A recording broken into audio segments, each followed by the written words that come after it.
Brasil enfrenta hoje a pior seca dos últimos tempos. O que era um problema do Nordeste, agora virou problema também do Sudeste. O colapso do sistema Cantareira é um exemplo de como tratamos mal as nossas águas. Aqui, uma combinação de políticas públicas equivocadas, desperdício e uma estiagem recorde transformou o maior reservatório de São Paulo numa pequena lagoa. Esse ponto aqui onde estou, numa das represas do sistema Cantareira, era todo coberto por água. Muita água que chegava no alto desse barranco.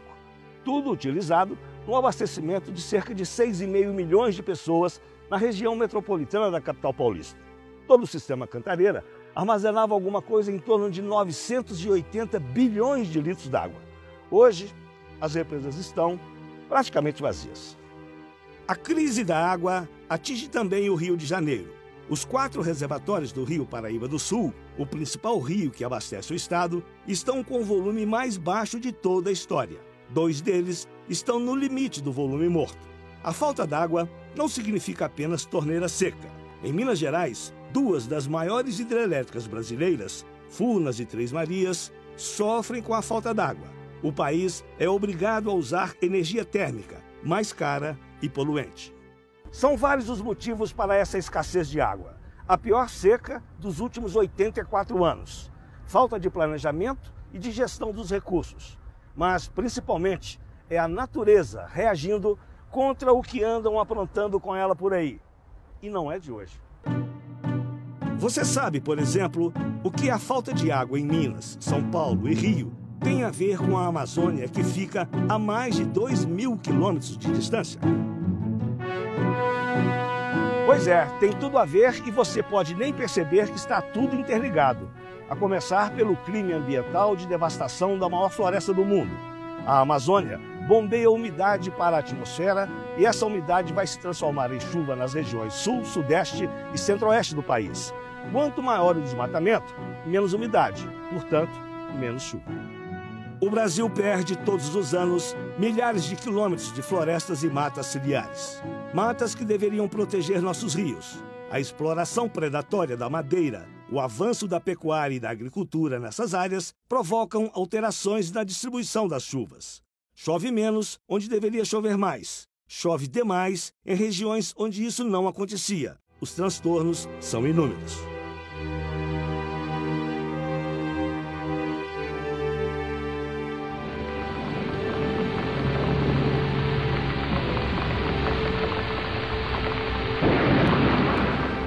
Uma coisa leva a outra, aquela água que deveria encher as represas acaba alagando as cidades, derrubando árvores que caem sobre postes e fios de energia, pois a falta de planejamento e competência não enterrou as linhas elétricas. Resultado, interrupção de energia por horas, até dias, como aconteceu nesse verão. Cidades e bairros inteiros ficaram sem luz.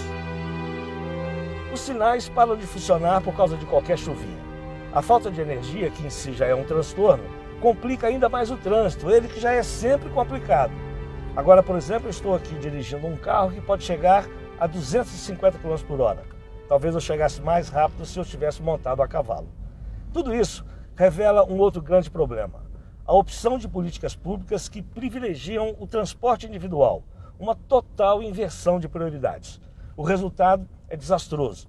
Cada vez mais congestionamento, cada vez menos qualidade de vida. E mais uma vez, como uma coisa leva a outra, transporte individual quer dizer mais carros em circulação, mais petróleo queimado, mais poluição, mais emissão de carbono na atmosfera, mais aquecimento global. Dá-lhe mudança climática, que vai provocar estiagem, menos chuva, falta de água nos reservatórios.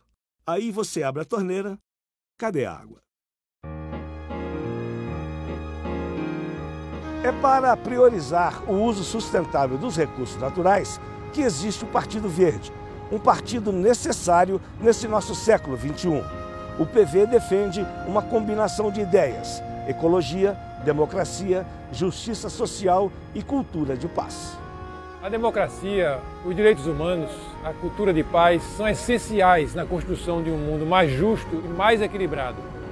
Respeitar a vida e a diversidade. Rejeitar a violência, cultivar a solidariedade entre nós, Esta é uma revolução para o PV tão profunda quanto a Revolução Verde do desenvolvimento sustentável. O Partido Verde, desde que foi criado há 29 anos, sempre alertou para as causas e apontou as consequências dos maus tratos à natureza. O partido nunca perdeu a esperança, sabe que isso pode mudar e que é possível fazer diferente. No Congresso Nacional, a bancada está preparada para enfrentar qualquer tipo de ataque ao meio ambiente. O PV sempre buscou as melhores práticas para equilibrar economia e trabalho, meio ambiente e justiça social. Como diz o samba do Paulinho da Viola, as coisas estão no mundo, só que eu preciso aprender. Nova York adotou recentemente um programa amplo de proteção aos mananciais. A prefeitura compra terras onde estão as nascentes ou paga para os fazendeiros manterem intocadas essas áreas em suas propriedades. Alemanha e Canadá já não utilizam água potável para a limpeza das cidades. É só água de reuso. E no Japão, a água de reuso também é obrigatória nas indústrias, em todos os processos de produção.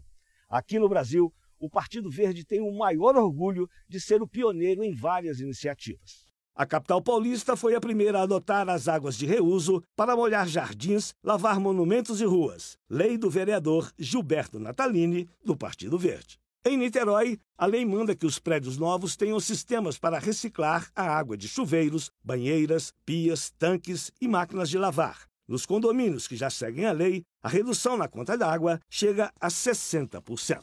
À frente da Secretaria do Meio Ambiente de Osasco, o PV revitalizou mais de 30 nascentes num projeto de proteção dos mananciais e conscientização da comunidade. Brasília ganhou 15 novos parques no tempo em que o Partido Verde ocupava a Secretaria do Meio Ambiente. Ficou conhecida como Brasília Cidade Parque.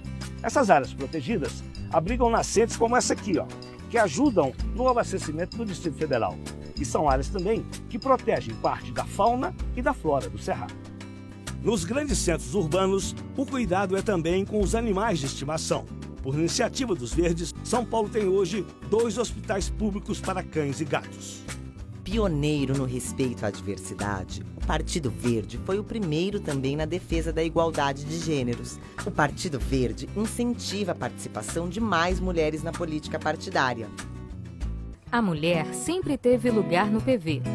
O Partido Verde identifica e leva para a política mulheres que já promovem transformações em suas comunidades. A mulher está nas nossas bandeiras. As condições de trabalho, o combate à violência e o poder de escolha sobre o próprio corpo. PV, pioneiro na defesa da igualdade de gêneros. Afinal, o que seria do mundo sem você?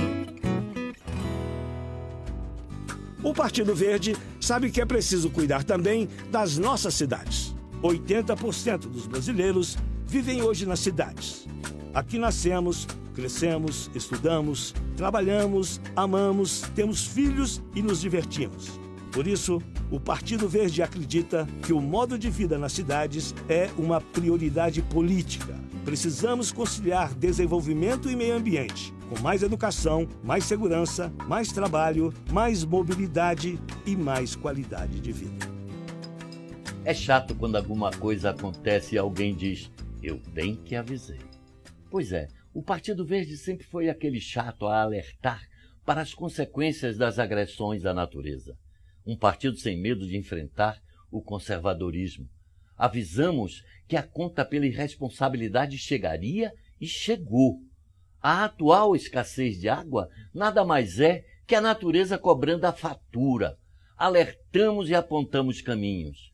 Para isso, é preciso inverter as prioridades, principalmente nas grandes cidades. Precisamos de mais verde e menos cinza das queimadas. Precisamos de mais trilhos e menos viadutos. Precisamos de ar e de água. Tome partido! O Partido Verde é um partido necessário, essencial. Partido Verde.